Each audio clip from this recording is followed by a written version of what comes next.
आज हम आप लोगों को रीजनिंग का एक महत्वपूर्ण चैप्टर के बारे में बताएंगे। हमारे जीवन में रीजनिंग बहुत इंपॉर्टेंट है, यानी इससे हमारी मानसिक शक्ति मजबूत होती है। जब हमारा मानसिक शक्ति मजबूत रहेगा तो हम किसी भी काम को आसानी से कर सकते हैं। एक होता है बल और एक होता है बुद्धि, ये दोनों में बहुत अंतर है। अगर जो जिसके पास बल होता है, जैसे मजदूर बल लगा कर के काम करता है, उसके पास पैसा कम होते हैं, लेकिन वही जिस व्यक्ति को नौकरी लगता है, जो बिजनेसमैन होता है, वह दिमाग से काम करता है और इससे दिमाग मजबूत होता है, मानसिक शक्ति बढ़ाता है। तो आज इस चैप्टर के बारे में पढ़ेंगे।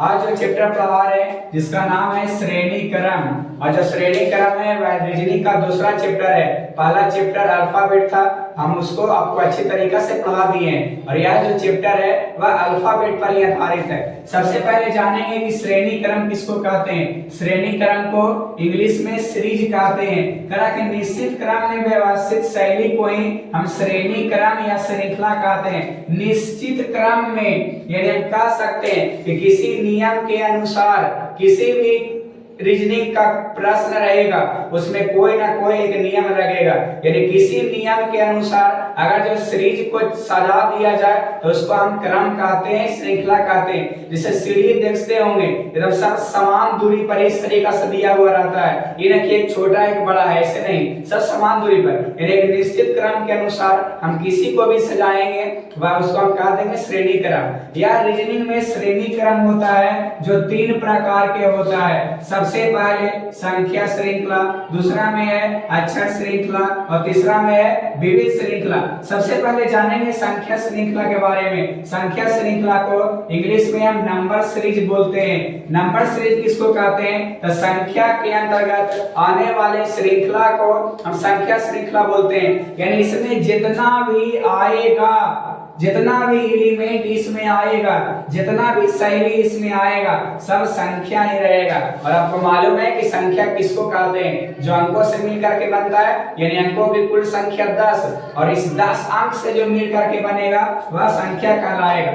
उसके बाद है अक्षर श्रृंखला, यानी इसको इंग्लिश में कहते हैं लेटर सीरीज, यानी जो अल्फाबेट वर्णमाला, अल्फाबेट में होता है वर्णमाला, और जो वर्णमाला पर आधारित रहेगा उसको हम लेटर कहते हैं। ए से लेकर के जेड तक पर जो आधारित रहेगा उसको हम कहेंगे अक्षर श्रृंखला। उसके बाद है विविध श्रृंखला, जिसको बोलते हैं मिसलेनियस सीरीज। मिसलेनियस में होता है जो मिला हुआ है, जैसे हम लोग चावल बनाते हैं, दाल बनाते हैं, फिर दोनों को जब मिला देते हैं तो वह खिचड़ी बन जाता है। ये हो गया चावल दाल, दोनों को मिला देंगे तो खिचड़ी। यानी विविध श्रृंखला में दोनों रहेगा, अक्षर श्रृंखला भी रहेगा और संख्या श्रृंखला भी रहेगा, और कुछ चीजें अलग अलग होती है जो आपको अभी हम जस्ट बताएंगे। तो जिसमें संख्या श्रृंखला और वर्णमाला श्रृंखला, नंबर और अल्फाबेट, ये नंबर और अल्फाबेट जो दोनों मिला हुआ रहेगा उसको हम कह देंगे विविध श्रृंखला।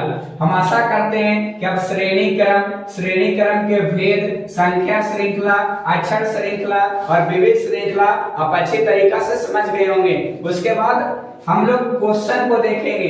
रीजनिंग आपको डिफिनेशन से नहीं, ये तो आपको कहीं पूछेगा ही नहीं, नीचे वाला पूछेगा।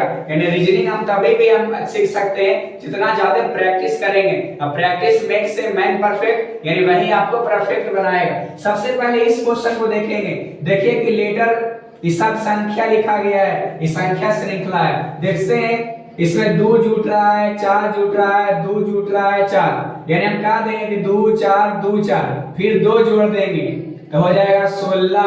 अब फिर अभी कितना जुड़ना चाहिए? 4, जबकि यहाँ पे 18 दिया हुआ है। यानी हम कह सकते हैं कि 2 4 2 4 वाला नियम नहीं लगेगा, क्योंकि रीजनिंग में कहा जाता है कि जो नियम चलता जाए वही नियम पर आंसर आएगा, अपने मन से कुछ नहीं। अब अल्टरनेट लगाते हैं, 6 4 10, 10 4 14, 14 4 18, ये यहाँ नियम लग गया, इस पर भी लगना चाहिए। 8 4 12, अब 12 4 कितना आएगा? तो 16, यानी 16 आंसर आ रहा था, लेकिन वह नियम गलती था।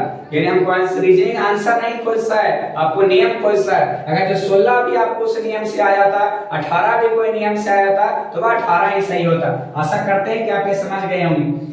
हम आप कहिए कि अब हमको तो आप बताया ही नहीं कि अल्टरनेट रहेगा, तो आपको जितना भी आप प्रैक्टिस कीजिएगा आपको उससे पता चलता जाएगा। अगला क्वेश्चन है अल्फाबेट का, और जब तक अल्फाबेट कौन कितना में है याद नहीं रहेगा तब तक अल्फाबेट का क्वेश्चन आपसे बनेगा ही नहीं। वो अल्फाबेट जो 26 होती है वह हम आपको अच्छी तरीका से याद करवा दिए हैं। ए है 1 में, बी है 2 में, ई है 5 में, एफ है 6 में, आई है 9 में, 10 में। अब श्रृंखला देखते हैं 1 4 5, 5 4 9, यानी सब में 4 4 जुट रहा है तो 9 4 13 होना चाहिए।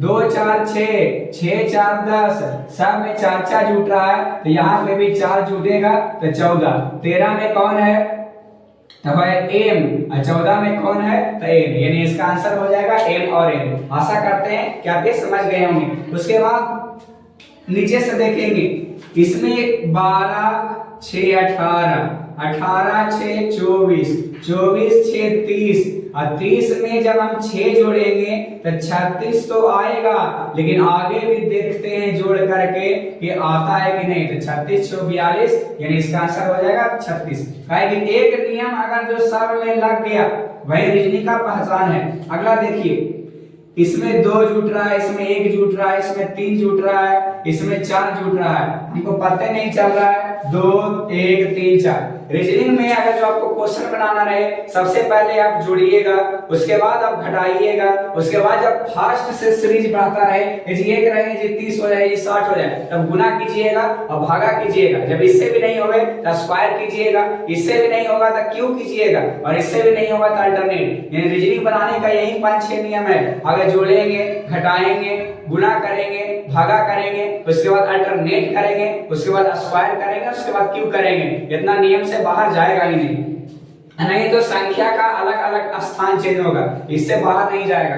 अगला तब देखते हैं दूसरा नियम लगा करके, तो इसको जोड़ते हैं तो 1 3 4, यानी ये दोनों जुट रहा है आपस में। फिर इसको जोड़ते हैं तो 4 3 7, यानी ये दोनों भी आपस में जुट रहा है। 1 3 4, 4 3 7, ये दोनों को जोड़ेंगे तो 4 7 11, ये दोनों को जोड़ेंगे तो 11 7 18, और ये दोनों को जोड़ेंगे तो 29। यानी हम कह सकते हैं कि जो संख्या दिया गया है वह पिछली संख्या से जुट करके और एक सीरीज बना रही है, और यह नियम सब पर लग रहा है। यह रीजनिंग का पासान है और इसका रियली में आंसर 18 आएगा। अगला है कि एल कितना में 12 में, के है 11 में, 10 में, 15 में, 14 में, 13 में, एल है आर है 18 में, क्यू है 17 में, 16 में। आप इस तरीका से आप वही लिख सकते हैं जब आपको अल्फाबेट अच्छी तरीका से याद रहेगा।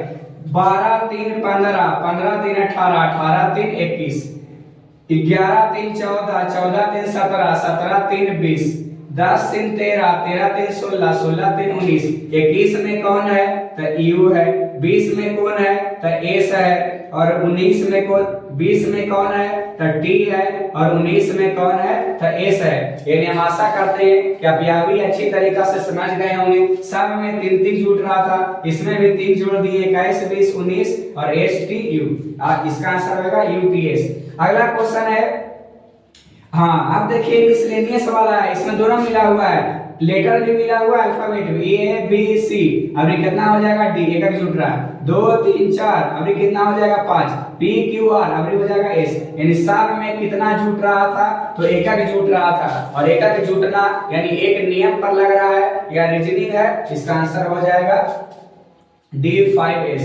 अगला है यह क्वेश्चन, तो इस तरीका से भी आपको क्वेश्चन पूछ सकता है। देखिए इसमें तो कोई नियम लगेगा ही नहीं, A B C D, A B C D, A B C D. यानी हम कह सकते हैं कि इसमें ए बी सी डी को रिपीट कर रहा है, फिर रिपीट हो जाए। क्यों रिपीट कर रहा है, एक बार नहीं बार बार कर रहा है, और बार बार हम किसी चीज को एक ही तरीका से करते हैं, यह रीजनिंग का पहचान है। फिर A B C D, A B C D, A B C D, फिर हो जाएगा ए बी सी डी, फिर हो जाएगा ए बी सी और डी।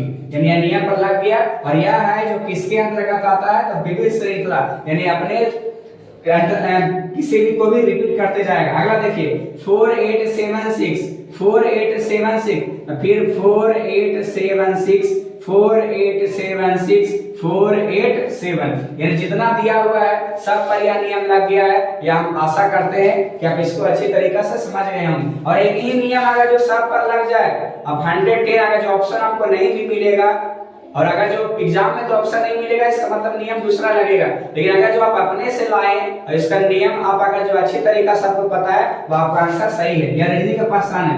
अगला देखिए 1 1 2 4 3 9, देखने से पता चल रहा है 2 3, लेकिन यहाँ पे आगे जुट रहा है, इसमें जुटा 1, इसमें जुटा 3, इसमें जुटा 1, इसमें जुट रहा है 5, यानी कुछ पता नहीं चल रहा है। दूसरा नियम लगाएंगे, जोड़ेंगे, घटाएंगे, गुना करेंगे, भाग करेंगे, नहीं होगा। अब हम स्क्वायर करते हैं, 1 में है 1 में, 2 है 4 में, 3 में 9, 1 के स्क्वायर 1, 2 के स्क्वायर 4, 3 के स्क्वायर 9, तब एक जुड़ते जा रहा है, तो इसमें एक जोड़ेंगे तो हो जाएगा d, और d है 4 में, 4 के स्क्वायर 16, और 16 में है p, यानी dp।